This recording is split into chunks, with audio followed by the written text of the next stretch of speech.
Spanish media say the country's former king, Juan Carlos, has gone into self-imposed exile in the Dominican Republic. After leaving the nation he reigned over for almost 40 years. There has been no official confirmation yet. He chose to go abroad after being implicated in a corruption investigation. It's a shocking decision for the former monarch, who had such a pivotal role in Spain's modern history. He ascended to the throne in November 1975, just 2 days after the death of the fascist dictator General Franco. At the time, he vowed to be a king for all Spaniards. He soon ignored Franco's supporters, though, who wanted an extension to autocratic rule, and instead he ushered in a new system of parliamentary and monarchy. In 1981, he helped defuse an attempted coup when a group of civil guard officers stormed the lower house of parliament. They took hundreds of MPs hostage. A lavish elephant hunting trip during Spain's financial crisis in 2012 and corruption allegations involving his daughter's husband led to calls for him to step aside. So he abdicated in June 2014 in favour of his son Felipe. He said the decision to step down had been to make way for a new generation. Let's take you to our Europe correspondent Nick Beek, who joins us now. Nick, what's being made of the timing of this decision by the former king? Well, Lucy, it's interesting listening to people on the streets in Spain. This is one where everyone seems to have an opinion, whether they're monarchists, Republicans. People are quite strident in their views. I mean, the timing is interesting. This announcement was made, and certainly Juan Carlos is not hanging around. We know that he has now left, and as you say, the suggestion, certainly in the Spanish media, is that he's gone to the Dominican Republic. There's no clarification of that. There's no confirmation, but certainly a number of newspapers saying that he made the trip via Portugal and now is looking to find a place more in the medium and long term where he'll begin this self-imposed exile. What is this corruption scandal that he's embroiled in, Nick? Yeah, I mean, it's pretty complicated, Lucy, but basically it's on two fronts. You've got the Spanish Supreme Court prosecutors there saying back in June that they're going to be looking into his alleged role in this high-speed railway network in Saudi Arabia and any role he may have played in that. Back in March, a Swiss newspaper made the allegation that the former king, the former Spanish king, had received $100 million as a payment from the former Saudi king. So this is something that investigators want to look at. At the same time, you've got the authorities in Switzerland looking at two particular bank accounts with hundreds of millions of dollars said to be in them, apparently linked to the former king in Spain. And so this is all whirling around. And even though he may have left the country, this work continues. And his lawyers saying last night, preempting the allegations we've seen today, the criticism that he's fleeing any sort of justice that might come, they're saying he'll cooperate fully with inquiries in Spain. Nick, we've just heard that Prime Minister Pedro Sanchez is going to give a press briefing after he's met with his cabinet. We'll wait and see if he addresses all of this and gives us some confirmation then. But we still are looking for more reaction from everyone, really. And I wonder if we've heard from the current king. No, I mean, what we've had so far, Lucy, extends to the press statement from the royal household last night.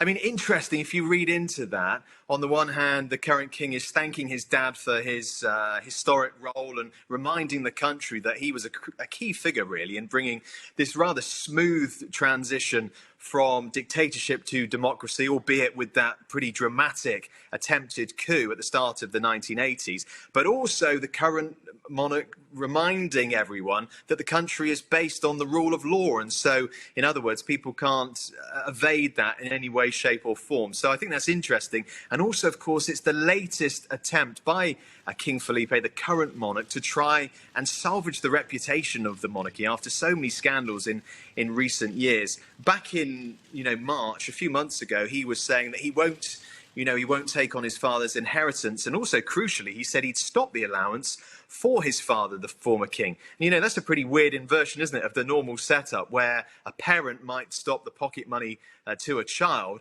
But, I mean, in this case, it wasn't pocket money. It was 200 million euros a year that the former king, Juan, that was receiving. And so, I mean, this is the latest effort, it seems, by the current monarch to try and salvage the monarchy and, I guess, Lucy, ensure its long-term survival. Indeed, Nick, thanks for joining us. To Spain now, where former King Juan Carlos is reported to have abruptly left the country. His departure comes amidst a scandal over alleged illegal payments linked to a rail project in Saudi Arabia. In a letter to his son, King Felipe, the former monarch said he was leaving Spain so Felipe could work unhindered by the charges against his father. The news has rocked Spain. Juan Carlos, the former Spanish king, is going into exile. It's not been announced where he's heading. He says he's done so to protect the monarchy from scandal. But his decision has outraged many Spaniards. This is really bad. He should pay the money back. It's a hasty decision. He should stay and defend himself in court like the rest of us. Prosecutors have long been investigating Juan Carlos.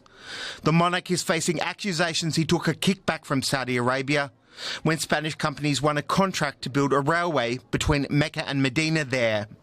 The king's former lover, Königin Wittgenstein, is suspected to have received the bribe money. Spanish journalists were given leaked tapes where she admits helping to hide the sum. The king made a fortune, especially in the United Arab Emirates and the Gulf states and also Saudi Arabia. He accepted gifts and donations, and then he set up an elaborate financial structure to conceal that money.